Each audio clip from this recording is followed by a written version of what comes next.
Il n'y a pas une chose que je vais dire ce soir qui n'a pas été vérifiée. C'est vrai qu'à l'analyse des faits, c'est troublant. Ce que je vais vous proposer, en l'occurrence, vous le savez, c'est déjà de commencer par une introduction sur la terminologie. Il s'agit effectivement de printemps arabe, il s'agit de révolution arabe. Certains utilisent thawra, la révolution, d'autres utilisent effectivement la notion de printemps arabe. Et pour ce qui me concerne, je n'utilise que le mot soulèvement. Ni révolution et ni printemps, pour différentes raisons qui vont apparaître dans mon propos, parce que d'abord je ne suis pas sûr qu'on assiste encore à des révolutions achevées. Je peux même percevoir dans un certain nombre de faits qu'il se pourrait que ce soit des révolutions récupérées, donc pas de révolution du tout, c'est-à-dire des soulèvements récupérés. Et puis cette notion de printemps arabe, j'y mets encore un point d'interrogation. Et ce que je répète dans mon analyse, c'est que je suis prudemment optimiste. C'est-à-dire que j'ai un certain nombre de questions sur lesquelles j'aimerais qu'on se... Rappelez-vous, en 2003, lorsque la guerre contre l'Irak se déclenche, le président George Bush annonce et explique et justifie ce qui se passe en Irak par l'idée qu'il va y avoir un grand mouvement de démocratisation des pays arabes, au Moyen-Orient.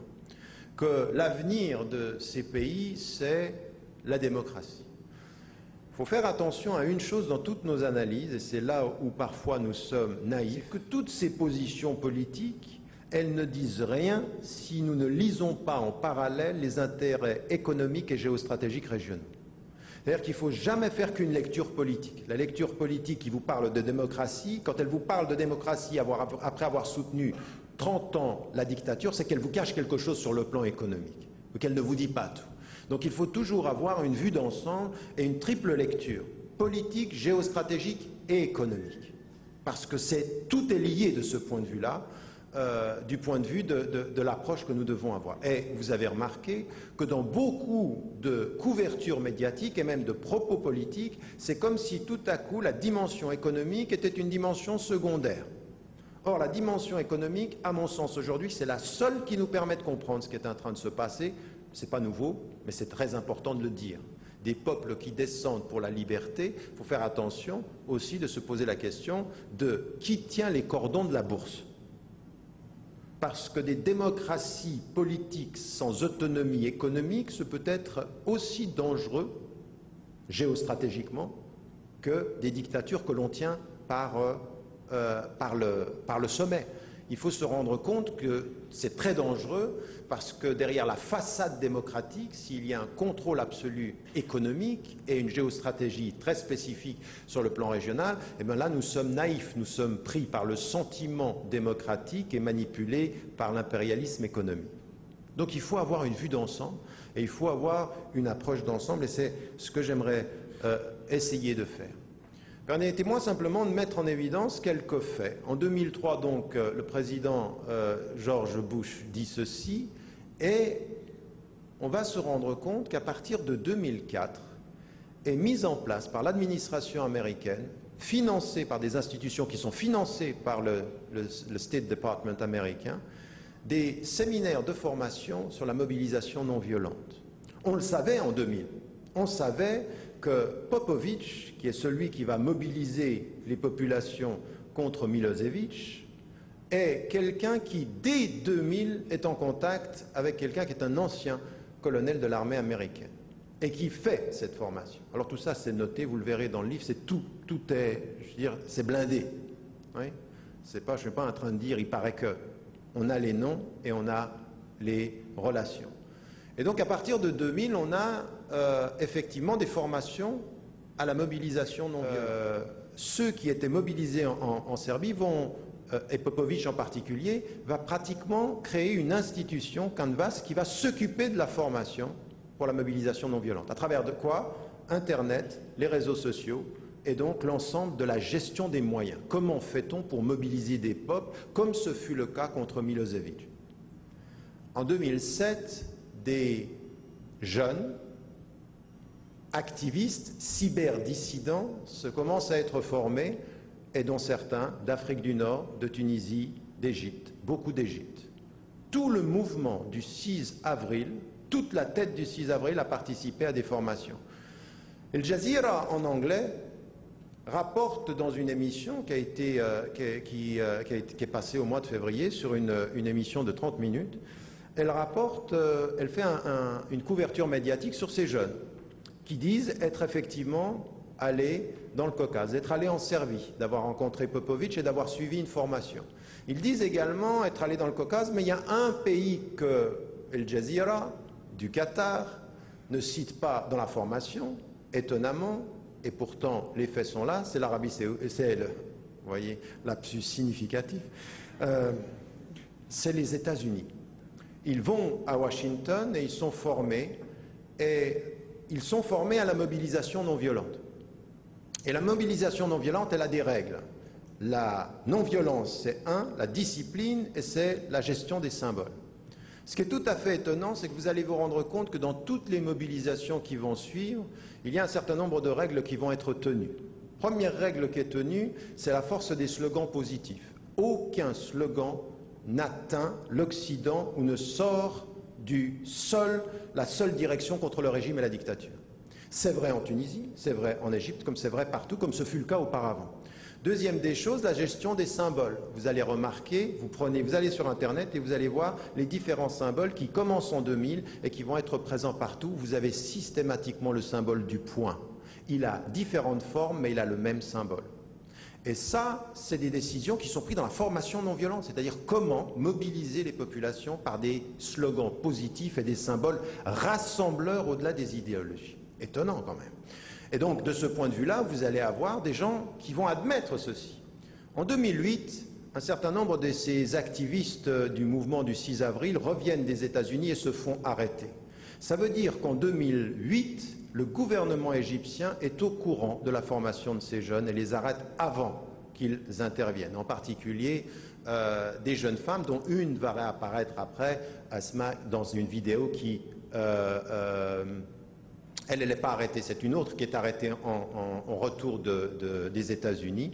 Et donc, on a ici, depuis 2004, 2007, 2008, et ça s'accélère, des programmes de formation qui sont l'Institut Einstein, l'Institut the Freedom Institute, tous ces instituts qui sont basés aux États-Unis sont des instituts qui financent. En 2008, en Europe de l'Est, il y a une rencontre qui va être une rencontre de la création d'un réseau de ces cyberdissidents pour le Moyen-Orient. Il est très clairement lié au Moyen-Orient, c'est-à-dire il est ciblé, il est au Moyen-Orient. Il est organisé par, tenez-vous bien, des grandes compagnies privées et en particulier Google. N'oubliez pas Google parce qu'on va en parler tout de suite. Il organise ces réseaux-là et donc les États-Unis, qui financent les instituts, qui financent ces formations, sont tout à fait au courant. En 2008, l'ambassadeur des États-Unis en Égypte envoie une note dans laquelle il annonce que des mouvements sociaux ont envie d'intervenir avant les élections du mois de septembre de cette année. C'est-à-dire qu'au mois de septembre de cette année, il y avait des élections qui étaient prévues et vous savez que Moubarak avait d'abord annoncé « je ne me présenterai pas aux élections » et la note, elle est écrite et elle est certifiée, elle est même confirmée, la note de l'ambassadeur qui est une femme aux États-Unis qui envoie au département américain le fait que voilà ce qui est en train de se préparer. Et moi je vous dis ceci pourquoi? Parce que je ne suis pas du tout dans la thèse conspirationniste, mais je lis les faits. Et les faits y parlent. C'est-à-dire que cette idée que tout à coup, sui generis, de rien, est apparu à la fin de 2010, un mouvement qui a emporté tout le monde, c'est un mensonge. Ça ne tient pas sur les faits et que les faits montrent qu'il y a eu des gens qui ont été formés et qui ont été formés dans différents pays et qu'on savait ce qui se passait. On savait ce qui se passait. De ce point de vue-là, il faut aller loin dans cette étude-là pour savoir quelle était la part du prévisible et quelle est la part de l'imprévisible. Parce qu'il y a de l'imprévisible dans ce qui se passe. Aucun pays n'avait suspecté la capacité des Syriens sans armes de se mobiliser comme ils l'ont fait. Parce que là, ça, c'était pas prévu de cette façon-là. Et là, il faut aussi faire une analyse assez intéressante. La première chose que je voulais vous dire par rapport à ça, c'est que vous avez remarqué que Donc ces formations sont soit financées par des organes qui sont liés au département d'État, qui sont aussi liés bien entendu à des instituts européens. C'est vrai que des instituts européens font de la formation en Europe de l'Est et en Europe, comme aux États-Unis, donc tout ceci est connu. Qu'à un moment donné, Ronen, qui est celui qui va être la figure montante du mouvement en Égypte, vous savez qu'il est aussi directeur de Google dans la région du Moyen-Orient. Ce jeune qui va apparaître à la télévision, pleurer à la télévision, mobiliser le peuple et faire en sorte qu'il y ait une mobilisation. Lorsque le gouvernement égyptien décide de couper Internet, vous vous souvenez de ceci, ils ont tout coupé, c'était plus possible. Google va donner les codes pour pouvoir passer, pour pouvoir, comment dit-on, contourner ces coupures-là et pouvoir avoir les codes satellites directement. C'est Google qui les transmet aux cyberdissidents et qui font qu'ils peuvent continuer à communiquer. Dans une émission qui aura lieu sur France Inter, un jeune cyberdissident pose une question tout à fait intéressante. Il dit, c'est tout à fait étonnant parce que vous avez eu, il y avait une des cyberdissidentes qui était sur le plateau, il dit, Google vous a donné les chiffres, mais quand nous, en Syrie, à côté de la frontière turque, on a demandé les codes pour pouvoir transmettre l'information, Google a refusé. Aux uns, elle l'a donné, aux autres, elle l'a refusé. Et donc, en l'occurrence, ici, vous savez vous-même, et vous l'aurez remarqué, que la position américaine sur la révolte égyptienne n'est pas la même que sur la révolte syrienne. En Syrie, on n'a jamais, dans un premier temps, demandé à ce que le régime tombe. Pendant des mois et des semaines, la seule position de l'administration américaine, c'était changer, réformer le pays de l'intérieur, c'est-à-dire de ne pas faire tomber Bachar el-Assad, parce qu'il y a beaucoup trop d'impondérables, de non-possibilités de contrôle dans ce régime-là et surtout dans ce pays-là. Tout à fait étonnant de se rendre compte qu'il y a eu des attitudes totalement différenciées. Souvenez-vous aussi que Vodafone lance par le réseau des téléphones un message à tout le monde, rentrez à la maison et n'allez pas manifester. À un moment donné où on ne savait pas si l'Égypte allait passer dans un côté ou de l'autre. Et donc tout cela, il faut l'étudier parce que ces grandes compagnies-là qui interviennent sur le champ des révoltes, elles interviennent au nom de qui? Elles forment des gens au nom de quoi? Comment se fait-il que Google s'intéresse à la formation non violente et à la maîtrise des outils? Parce que si quelqu'un d'entre vous est assez naïf aujourd'hui pour penser que vous rentrez sur les réseaux sociaux sans être contrôlé par qui contrôle le réseau de votre liberté, ben vous êtes des naïfs. Vous êtes des naïfs. Non, s'il vous plaît, c'est pas un meeting politique, c'est juste un meeting, juste un moment de réflexion, il faut y réfléchir, c'est complexe. Parce qu'en même temps, on a envie de comprendre, puis on n'a pas envie de tomber dans l'espèce de paranoïa, tout est contrôlé. Moi, je ne suis pas du tout dans ça, mais j'essaye de regarder les faits, et je me dis, il y a des choses qu'on ne nous dit pas, qu'on ne nous a jamais dit, et qu'il faut étudier. Tout ce que je vous dis là est référencé et n'a jamais été contesté par l'administration qui le savait, et même l'ambassadeur des États-Unis a confirmé le fait de ces notes. C'est-à-dire qu'il y a effectivement des notes qui sont parties en se disant quelque chose se prépare en Égypte. Ce n'est pas venu de rien, ce n'était pas en octobre 2010, on est en train de parler de 2008, où il y a tout à coup quelque chose qui est lié à ces réalités-là. Une chose, et ce n'est pas terminé. Maintenant, on va en venir à une séquence encore plus courte, la Tunisie. Tout à fait étonnant ce qui se passe en Tunisie, et vous savez que le départ entre la mort de Mohamed Bouazizi, qui s'est immolé et qui s'est tué jusqu'au départ de Ben Ali, il y a 14 jours. Et l'un des premiers à avoir salué le peuple dans son soulèvement, à un moment tout à fait intéressant, c'est-à-dire qu'on ne savait pas encore ce qui se passait, mais à 16 h de l'après-midi, le président Barack Obama salue le peuple et salue l'ère nouvelle.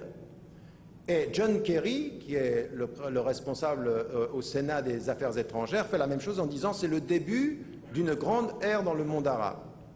Eh bien maintenant, on connaît un peu les faits qui se sont passés et qui sont confirmés par un certain nombre de personnes au plus haut niveau du gouvernement tunisien, mais en même temps qui sont sortis dans la presse et qui sont sortis jusqu'au niveau au gouvernement français.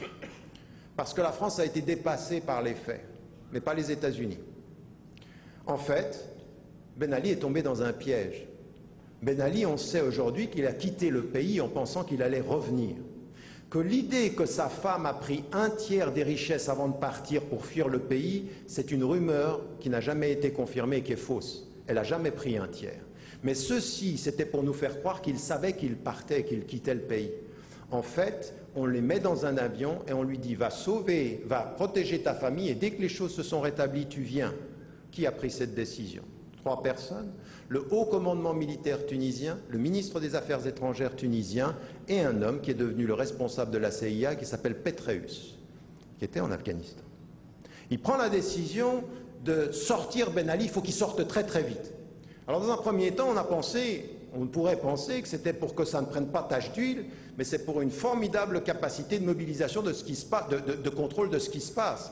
Parce qu'il y a une attitude qui va se confirmer en Égypte et qui est également venue du Conseil américain, c'est l'armée tunisienne ne tire pas sur le peuple. Il faut qu'elle reste neutre, c'est une position de win-win. Suivant comment ça va, vous allez gagner dans les 2 cas, mais surtout vous ne tirez pas. Et donc en l'occurrence, quand Ben Ali part, il pense qu'il va revenir et c'est une intervention de Hillary Clinton au niveau français qui fait en fait qu'il n'atterrit pas en France, confirmé par les Français. Cette histoire dont je suis en train de vous parler aujourd'hui, elle sort en France, elle est dite sur Antenne 2, Petraeus et le commandement militaire prennent la décision de sortir avec la décision américaine. Et pour les Français, c'est une honte de se trouver être les premiers soutiens de Tunisie et les derniers à être au courant, voire de se voir imposer que Ben Ali n'atterrisse pas en France. Parce que si Ben Ali atterrit en France, c'est une carte qui est entre les mains de la France. Or, il atterrit en Arabie Saoudite. Et si vous ne le savez pas, si vous voulez atterrir comme dictateur en Arabie Saoudite, atterrir à Riyad, c'est avoir la carte blanche de Washington. C'est une réalité, ils le prennent et ils le placent là-bas pour qu'ils ne puissent pas intervenir. Quand vous réfléchissez à tous ces faits-là, la séquence historique qui précède, les faits qui accompagnent ceci par exemple, et puis les Américains dans leur relation avec l'armée égyptienne. L'armée égyptienne a vécu une fracture. Et à un moment donné, on ne sait pas dans quel sens les choses vont se passer. Il y a un soutien très clair à Moubarak de gens qui sont très près de lui et qui pensent que s'il lui tombe, tout le monde tombe. Et il y en a d'autres qui sont en lien avec les Américains. Et il ne peut pas y avoir de politique de l'armée égyptienne sans un lien avec les Américains, on le sait pour la formation. Quelques jours avant le déplacement et le changement de politique, un certain nombre de hauts responsables de l'armée égyptienne sont à Washington. Et donc, les positions américaines par rapport à ça vont évoluer et on a l'impression d'une totale déroute américaine. À 2 heures de l'après-midi, Barack Obama dit « l'histoire se déploie » en pensant que Moubarak va annoncer sa fin parce que le côté américain, les pro-américains veulent le faire sortir et lui il annonce 2 heures plus tard « je reste ». Et c'est dans la nuit que des émissaires qui veulent son départ viennent et lui disent et le menacent « si tu ne t'en vas pas, nous enlevons nos uniformes et nous descendons sur Médan et Tahrir ». Tout ce que je suis en train de vous dire, c'est noté encore. D'accord? Et quand on pose la question aux Américains, département, est-ce que c'est un coup militaire? Réponse, n'est pas un coup militaire, c'est une pression militaire sur le fait du départ de Moubarak qui voyait ses liens et ses soutiens s'en aller. Pour vous dire qu'à partir d'un certain moment, cette idée que tout se passe comme ceci par la volonté des peuples et puis que les militaires n'interviennent pas comme ça parce qu'ils sont généreux alors qu'ils ont soutenu un régime pendant des années, il faut cesser d'être naïf et il faut avoir la vue un tout petit peu plus large. Des décisions se prennent et des alliances se font. Ça ne veut pas dire, encore une fois, que tout est sous contrôle, mais la volonté de contrôle des Américains puis des Européens est manifeste. Il faut absolument tenir ces pays, et en particulier l'Égypte, qui est centrale. Moi-même, quand on me posait la question après la Tunisie, je ne pensais pas que ça pourrait se passer en Égypte. Et puis à un moment donné, on s'aperçoit qu'il y a une évolution, et que cette évolution, elle reste effectivement un mouvement populaire, mais qu'il y a dans la formation de ces jeunes aussi des relations avec des financeurs, avec des pouvoirs qu'il faut analyser. Le mouvement du 6 avril en Égypte, par exemple, pour poursuivre sur la comparaison Égypte et Tunisie, il faut faire attention, comme l'a dit Omar, c'est vrai, toute situation est spécifique, il faut l'étudier de façon particulière, et en même temps il y a des parallèles.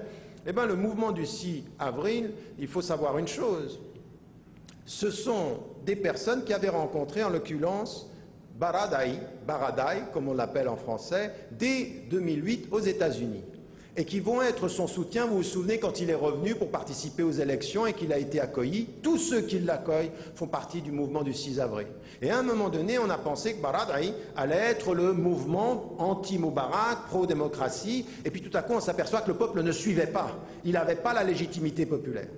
Pendant quelques semaines, il n'a pas la légitimité populaire. Et pourtant, effectivement, peu à peu, eh bien, les choses vont changer. Et aujourd'hui, on nous annonce à nouveau qu'il est celui qui a pensé la révolte, qu'il est celui qui se présente, et on s'aperçoit qu'il y a un soutien, et que le mouvement de 6 avril est tout à fait derrière lui, comme alternative démocratique. Il se trouve, en l'occurrence, qu'on entend en même temps qu'il a eu des positions assez fermes par rapport aux Américains, et que l'un des conseillers au State Department, que je cite dans le livre à 2 reprises, 2 personnes différentes, qui disent « il se pourrait que le fait que Baradei apparaisse contre nous dans ses positions publiques, ou qu'il ait été, cette perception qu'il était contre nous à l'époque de George Bush, soit le meilleur élément d'alliance avec les États-Unis ». En d'autres termes, jouer sur sa potentielle opposition, mais en même temps savoir qu'il est peut-être la voie par laquelle il y aura un contrôle relatif sur l'évolution des affaires du pays, et en particulier aussi avec le rôle de l'armée. Voilà, ça ce sont des faits. Et à partir de ces faits, qu'est-ce qu'on fait? On s'assoit et on se dit conspiration générale, tout est contrôlé, ou l'on se dit simplement attention à ne pas être naïf, il y a des enjeux qui nous dépassent, il y a des préparations qui nous dépassent, et qu'on se pose ensuite la question. Parce que quand je dis ceci, on me pose souvent la question, on dit « mais on ne comprend pas tellement la stratégie américaine, parce que la stratégie américaine a toujours été de soutenir ces dictateurs. Comment se peut-il qu'on puisse à la fois soutenir Moubarak pendant tellement d'années, 30 ans, 81, enfin 30 ans Moubarak, puis avant Sadat, puis ensuite en collaboration avec Nasser, au-delà de toutes les péripéties qui ont été faites justement sur le mouvement des non-alignés, il y a eu des relations, mais disons plus clairement, Sadat et Moubarak, ce sont des gens, des régimes qui ont été protégés. Les 23 années de Ben Ali, et puis les relations qui ont fait que depuis 18 mois, on a fait réintégrer le colonel Kadhafi dans la communauté internationale pour des raisons qui sont extrêmement claires, une richesse extrêmement importante, les richesses pétrolières sont importantes et une capacité d'indépendance économique du pays qu'aucun autre pays en Afrique du Nord ne pouvait atteindre. Donc tout à coup on a là, par rapport à ces pays, une attitude complètement contradictoire. Comment se fait-il qu'ils ont été si longtemps soutenus et que là maintenant on serait d'accord avec les processus de démocratisation? Et c'est là que c'est important. Si on s'en tient à la lecture politique, il y a contradiction dans les termes. Si on ouvre l'horizon et qu'on prend en compte les nouvelles données économiques régionales, eh bien les choses changent. Dans l'espace des 10 dernières années, la Chine a multiplié par 7 ses relations économiques avec la région. Que l'Inde est en train d'intervenir et qu'elle est en train d'intervenir sur le plan technologique et sur les nouvelles relations également de commerce sur les questions pétrolières et sur les questions du gaz. Que Kadhafi, par exemple, pendant les dernières années, les 3 dernières années, a menacé à plusieurs reprises, et c'est pour ça d'ailleurs, on nous dit en France, ah, il a été reçu en France avec sa tante, parce qu'on a libéré les... Enfin, là encore, on nous prend des fois vraiment pour des idiots. Et ça marche. Malheureusement, avec certains, ça marche. Mais en même temps, la vraie raison, c'est le déplacement du centre de gravité. Vous savez, Kadhafi était un dictateur. Et c'était un fou. Moi, je suis opposé à lui. Je ne peux pas rentrer dans ce pays depuis les années où j'ai commencé à critiquer son régime, bien avant, en disant, et quand la Suisse m'a posé des questions sur Hannibal, son fils, qui est un autre fou, fils de fou, mais... Non, mais il y a quelque chose de grave, c'est-à-dire l'homme est... Bon, enfin bref, on ne va pas rentrer dans ces détails-là. Ce sont des dictateurs. Et c'est pour ça que moi, je suis très très surpris. À des moments donnés, là, sur mon site, j'ai des gens, quand je critique, là, ils sont vraiment dans la politique simple. L'ennemi de mon ennemi doit être mon ami, ou l'ami de mon ami doit être mon... Mais les choses ne sont pas aussi simples que ça. C'était un dictateur. Maintenant, il y a une chose qui est vraie, c'est que c'est un homme politiquement fou, mais fin stratège. Il a quelque chose de tout à fait étonnant. C'est-à-dire, dans sa politique africaine, il y a des intuitions qui sont... On se dit, mais ça, c'est vraiment pas bête. C'est vraiment pas bête. Il gênait énormément, et on le sait, il gênait énormément avec sa politique africaine beaucoup de pays européens à qui il permettait l'autonomie relative. En Afrique de l'Ouest, et puis des positions qui sont extrêmement claires sur la Palestine. C'est pas vrai qu'il était en soutien relatif. Non, il a été de ceux qui ont été un soutien idéologique à la résistance palestinienne qui gênait énormément Israël. Sur 3 plans, il est gênant pour Israël, Kadhafi. Sur la question palestinienne, sur la question du Soudan, n'oubliez pas, je vous renvoie à ceci relativement, il faut être critique par rapport à ce livre, mais le livre de Pierre Péan sur la nouvelle politique israélienne en Afrique est tout à fait intéressant. On peut être critique sur un certain nombre de choses, mais c'est tout à fait intéressant parce que vraiment là, vous vous rendez compte que si vous pensiez que l'Afrique était un champ uniquement entre l'Occident, c'est-à-dire l'Europe et l'Afrique, vous vous trompez, il y a des enjeux majeurs. Et en plus, maintenant, avec tout ce qu'on a trouvé comme gisement pétrolier, Niger, Mali, tout ça, c'est tout à fait important de se rendre compte. Et lui, Kadhafi était gênant, parce qu'il n'est pas contrôlable là-dessus. Il gère ses relations, et puis en même temps, il est en train de se déplacer sur l'Amérique du Sud. Des relations avec Chavez, on se dit, attention, c'est dangereux. L'homme est dangereux pour plein de raisons. Et donc ici, on a des dictateurs qui sont sous la coupe, et en même temps qui tout à coup aujourd'hui pose un problème. Pourquoi? Parce que l'ancienne stratégie américaine de tenir des dictateurs et de penser qu'on aura le monopole économique et géostratégique ne tient plus. D'autres acteurs sont en train de déplacer le champ de gravité vers l'Est. Soit on intervient et on maintient peut-être un semblant de démocratie mais d'autres relations économiques, soit on perd toute la mise. Parce que la Chine, quand elle vient, elle ne vous pose pas la question de savoir quelle est votre relation avec les droits de l'homme. Et ça aussi, il faut qu'on fasse attention du point de vue du côté arabe, parce que beaucoup sont en train de célébrer la Chine. La Chine, ce n'est pas la meilleure alternative, ni d'un point de vue politique, parce que ce n'est pas une démocratie, ni d'un point de vue économique, parce que c'est devenu un capitalisme effréné. C'est-à-dire qu'exploiter les travailleurs, on peut. Ce que vous voyez, la présence chinoise en Afrique, mais ça fait peur tellement c'est puissant, mais surtout ça fait peur tellement parfois c'est le traitement indigne des travailleurs. Indigne, c'est-à-dire on envoie des prisonniers qui sont condamnés à mort à faire du travail qui est un travail extrêmement indigne et dans des conditions indignes. Il faut quand même se rendre compte de ça. C'est-à-dire qu'il ne faut pas célébrer le déplacement vers l'Est comme c'est le début de la liberté pour tous. Il faut être critique même par rapport à ces alternatives asiatiques. C'est-à-dire qu'il faut quand même se rendre compte d'une chose, je veux dire, remplacer un capitalisme qui exploite par un capitalisme qui exploite plus mais qui a une autre idéologie, c'est pas se libérer, c'est s'enfermer encore pour quelques décennies. Dire, il faut quand même se rendre compte là qu'il faut rester critique par rapport à ces sociétés, par rapport à ce qui est en train de se passer.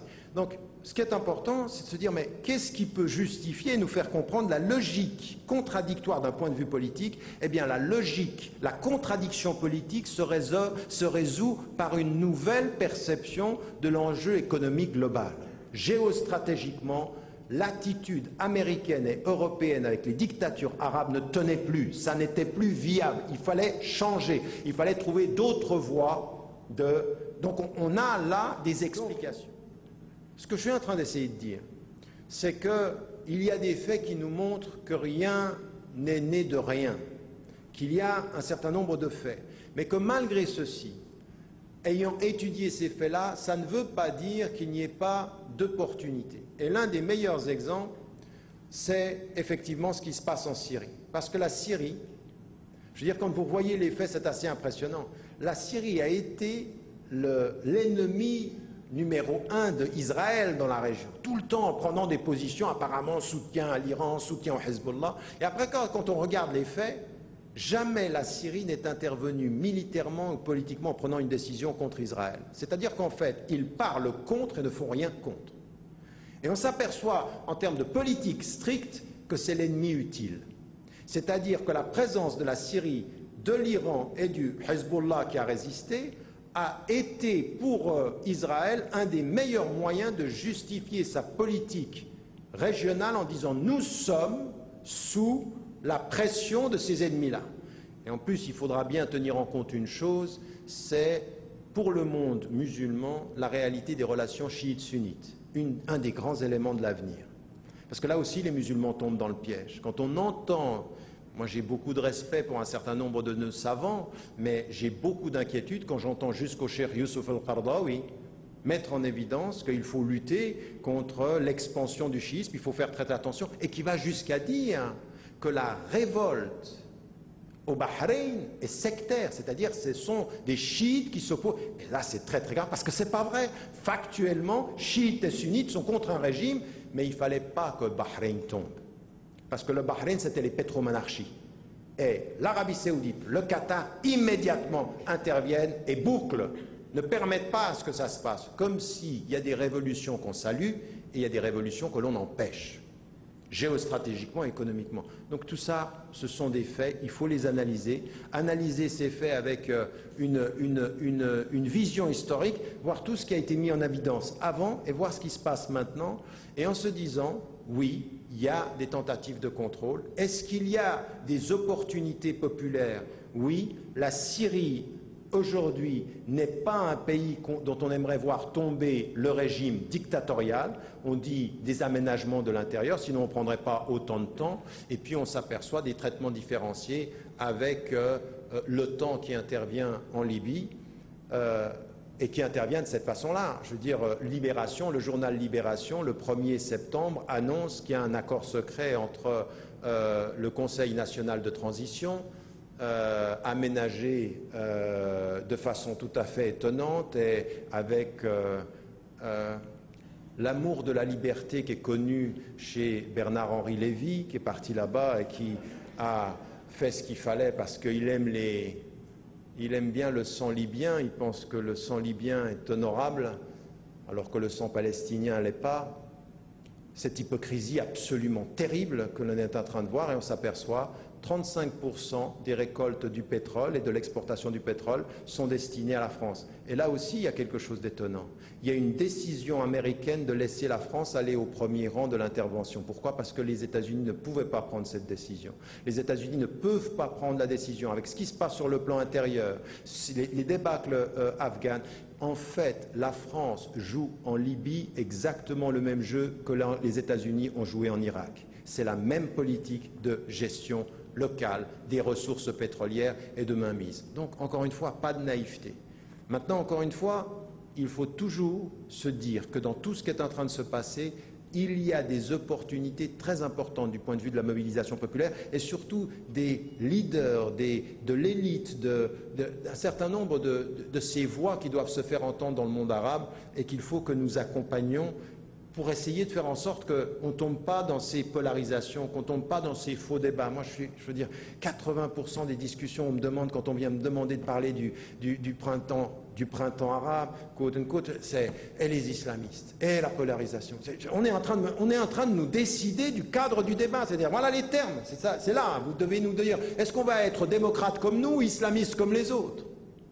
Et vous êtes entre les deux, et cette polarisation, elle ne permet pas la créativité. Moi, j'ai juste écrit un chapitre complet, c'est quand l'autre n'est plus vraiment l'autre et qu'on le dessine à notre image pour l'empêcher de devenir ce qu'il est lui. Il faut faire attention. Il y a deux politiques, c'est de diaboliser l'autre dans ce qu'il est, puis reste le diable, ou de le faire tellement comme nous que finalement il n'a plus d'autre possibilité que d'être comme nous. Nous, la fin de l'histoire, nous, la démocratie, nous qui avons les valeurs universelles. Et là, ça enlève toute créativité au peuple. Vous voyez combien, de ce point de vue-là, il faut avoir un tout petit peu de subtilité politique, avoir la mémoire longue et se dire que tout ceci est aujourd'hui difficile. Nous sommes dans une période critique de ces soulèvements. Il faut continuer cette analyse, il faut soutenir toutes ces voies-là.